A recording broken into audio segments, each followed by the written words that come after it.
Jason, happy December. Tis the season. Tis the season. Oh, Tis the season. Another year's quick. come and gone. How quick this year went, eh? Another Faster year. and faster. Another year. A few more gray hairs. A lot more gray hairs. A few more wrinkles, right? A few more wrinkles. A lot more of those, too. Exactly. Okay. But it's that time of the year, Jason, where the snow's starting to fly, the cold weather's here, and people are thinking about, I think I want to own some property down in Florida or down in Arizona or down in Costa Rica.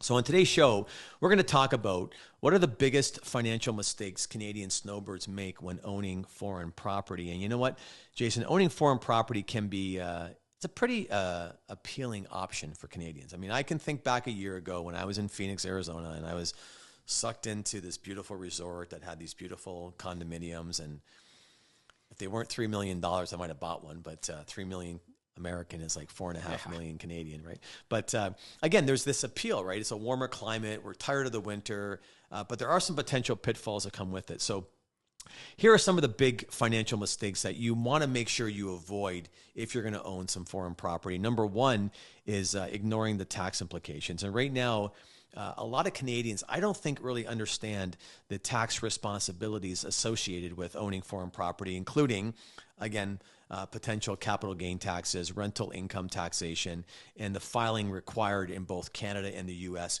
Right now, if you're a Canadian citizen and you've got people renting your condo down in Florida, you may have to file your U.S. tax rental return. You may also have to file a U.S. tax return if you're spending more time. If you're a non-resident of Canada and you're down there for a fair bit of time, you may have to file a U.S. tax return. And don't forget, too, when you sell a piece of property, and we've had a bunch of clients in the past few years that have sold some properties, there is a 15% withholding tax on Canadians that are going to sell property. So it's glamorous. It's nice to own. But again, you know, Uncle Sam is going to get his piece of the tax puzzle. Yeah, and the government's looking for more ways to grab those taxes and stuff. Yeah. So it's important, and there's lots of new rules around foreign ownership, and it's complicated, yeah, right? You better have a good U.S. account. Number two here on some of the mistakes that Canadian snowbirds make while owning foreign property is neglecting home ownership, home insurance needs. So again, many snowbirds underestimate the importance of a secure, proper insurance coverage for their foreign property, which again, if you don't have good insurance down there, you could be out of pocket for massive expenses. And, you know, one of the big concerns is even Florida as an example. I was looking at Florida for a time being as a piece of asset or a piece of real estate.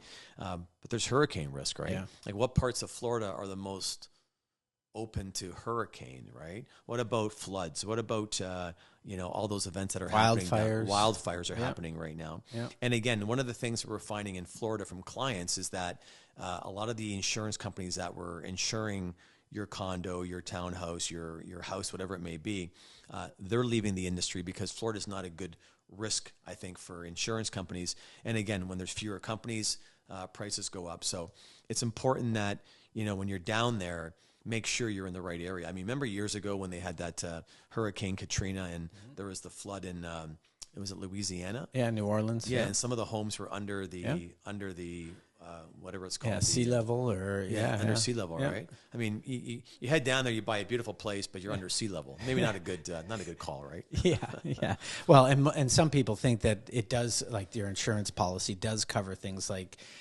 floods or wildfire, but then when you read the fine print, if you're in a certain area, it might not include it, right? Yeah, and I had a friend of mine who bought a place in Naples a couple years ago, and they had a big flood or a big hurricane 2 or 3 years ago, and it was right next to the Ritz-Carlton, and the Ritz-Carlton got destroyed because the waters came in, the floods were 20, 30 feet high, and he said to me, it was a year or two later, their pool was still full of sand. So the sand came in off the ocean. Wow. And it just basically, it put 10 feet of sand all around the buildings.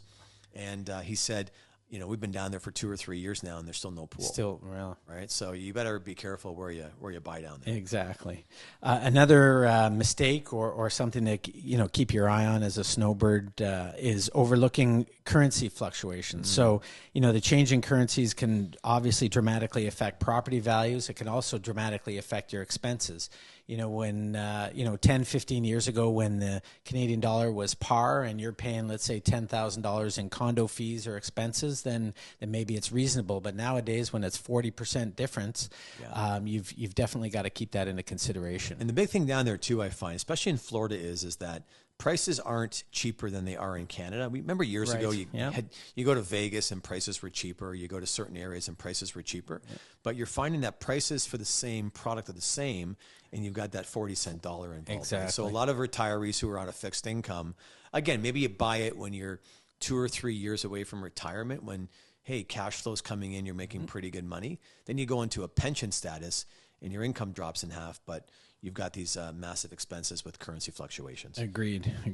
Another potential mistake is underestimating the maintenance and management fees. Again, you mentioned it's nice to say, hey, I've got a condo down in Florida, but if you're not there for 6 months, 8 months, 10 months in a year, you've still got to pay for those maintenance costs, there might be obviously utilities, management fees. In Florida, they've got those homeowner associations. Those fees can add up. Yep. And I think a couple of years ago, what was the place in Florida that had the collapse of the condo? It was in Miami, yeah. And it, those home ownership associations, all of a sudden they said, wait a minute, we've got to now put X amount of dollars into fixing their places up, and they're coming to those owners and they're saying you've got to pay $100,000, otherwise, they close it down. The structural issues with those properties. The other thing too with those extra fees is that I've had a client or two that have some places in Florida, and when I ask them, what's the price of your insurance? What's the price of your maintenance fees? What's your price of the home association? Maybe you're at a golf course and there's they've made improvements to the golf course. And it's funny because they'll say to me, it's about $20,000 to $25,000 a year just to have our place, just to maintain it. And I'm thinking, you've got $1 million of equity in this place, and now you've got a $25,000 bill, and you're going down for 2 or 3 weeks. It's a pretty expensive endeavor, right? Yeah. Number 5 here, some of the biggest financial mistakes Canadian snowbirds make while owning foreign property is not understanding local real estate laws. Again, Canadian snowbirds often they're not familiar, Jason, with local laws, regulations governing property ownership, zoning, tenant rights in a foreign country, leading to legal troubles and unexpected expenses. A lot of folks might think to them as, I'm going to buy this place in Florida. I'm going to have it as a short-term rental. I'll rent it out for 2 weeks and 2 weeks and 2 weeks and kind of maximize my revenue stream. And they only go to realize that you can't. It's 90 days at a time. Yeah. So again, not knowing the real estate laws in each jurisdiction is a big issue. Number 6 here is failing to conduct comprehensive due diligence. Now, this is a crazy one, right? So, I was looking at a place. Again, I tire kick a lot on board at night, and my wife's watching Young and the Restless, and I can't handle it. So I get my computer out, and I just start typing in, homes on a Florida golf course or homes in Texas. And it was funny because in Texas, what was happening was there were some incredible deals in these Texas communities. And then when I called the guy, I said, I'm just curious, what kind of property taxes? And he says, well, you're a foreigner, blah, blah, blah, blah. And, your taxes might be $25,000 or $30,000. So wow. Again, a lot of states don't have state income tax. Yeah. And again, they jam you on the property taxes. So again, you're not doing due diligence. And again, how many people, I get it all the time on my Facebook feed, is these new condos going up in the Dominican Republic or in Costa Rica, Mexico. And they look beautiful on the picture, and they look beautiful, but how many folks buy one sight unseen, community unseen? I don't know. Maybe they're 2 minutes from the Mexican drug cartel, right? Right. Who knows, right? Yeah. So you maybe want to go do some due diligence, get on an airplane, fly down for a couple weeks, check it out, stay there, sure. and see if you like it or not. Yeah, agreed. One of the other financial mistakes for snowbirds is ignoring estate planning. So again, many snowbirds neglect to update their wills or estate plans to account for some of these foreign properties.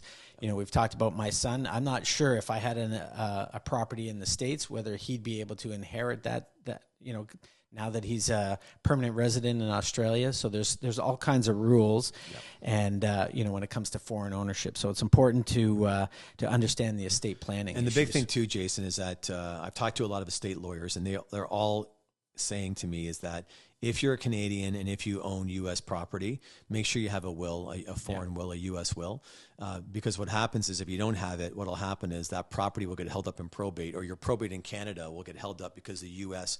could take up to 2 years to basically stamp that approval to sell it. So it holds up the estate in Canada. So make sure you have a Canadian will and a U.S. will as well. Yeah. One of the other issues is not considering the accessibility or just logistics of getting down there. So if you don't think of it, you still have to travel down there. You still have to deal with medical care, emergency services. You're in a foreign location. That can lead to definitely some potential safety issues. You might buy it let's say you're buying something in Florida in your 60s, and then all of a sudden 5 years later you have a health issue. Yeah. Are you going to be able to get down there? You still have to fly there or drive there. What are you going to do about your out-of-country coverage? So that's pretty scary. All kinds. It's pretty scary. You buy a beautiful place down there. Your plan is to snowbird, to weather down there in the winter, or winter down there, and all of a sudden you've got a health condition. You can't get out-of-country coverage. Like, what do you do? You take the risk. I mean, you have to fly home real quick if you have a heart attack. I mean, I don't know how that's gonna work, but that's a great point as well. Number 9 here on the biggest mistakes Canadians snowbirds make when owning foreign property is the overextending financially, right? So again, some snowbirds might overstretch their budgets by purchasing foreign property, leading to financial strain. Again, you've got these condo fees, you've got community fees, you've got property taxes, you've got local taxes. And it's funny because when I was looking at that place in Scottsdale, Arizona, it was spectacular, right? And I just said to the girl, okay, I mean, maybe the numbers could work. But when she said to me that the condo fees and the taxes were going to be north of $25,000 or $30,000 a year, U.S. You're thinking U.S. So 30,000 U.S. is what, 45 Canadian, right? Yeah. All of a sudden, you're thinking for 45,000, you could rent a really nice place, keep your money in the bank, have it grow, and maybe go that route. And the last point here is, again, not consulting professionals. So again, I don't think people would do this, but again, I think what you want to do is make sure you attempt to navigate foreign property ownership by getting some professional guidance and making sure you've got some insight with either your financial advisors, your real estate agents, your tax accountants. And again, if you're going down to Costa Rica, if you're going down to Mexico, if you're going down to Dominican Republic or one of those countries, probably best to get somebody in those countries that can help you. And I don't know if it's a Canadian who speaks Mexican or speaks Spanish, or somebody who can help you. But, nice to get somebody from your own country that can maybe, help you along the process of navigating that big investment. Yeah, little more trustworthy maybe. Well, you know what? You never know, right? You don't want to go down there and all of a sudden you're told by somebody that this, and this is fine. And then, of course, you sign on the dotted line and then all of a sudden it's completely a different beast. But exactly. Again, nice to own. It's sexy. It's cool. It feels good. I love the fact that if you own something, you can take all your stuff down there, leave it in your unit, your condo, your golf clubs, whatever you may be. And then it's just a matter of getting on an airplane, flying down to Florida, flying down to the Dominican. That has an allure, but then when you sit back and you number crunch it, these days it's a big investment. Yeah, right? So it might not work. So hopefully, if you're thinking about Florida real estate or U.S. real estate, you might want to just again get some good advice and get some good opinions from lawyers and accountants. Jason Pollock, again, thanks for coming in. Thank you. Have a happy holiday season. Thank you. You as well. Absolutely. And to all of our listeners and viewers. And absolutely, right? Yeah, and then good year. We got 2026. We'll have a great 2026. Health, happiness, good fortune. So for all of you out there, have a happy holiday season. Take care. Have a happy new year.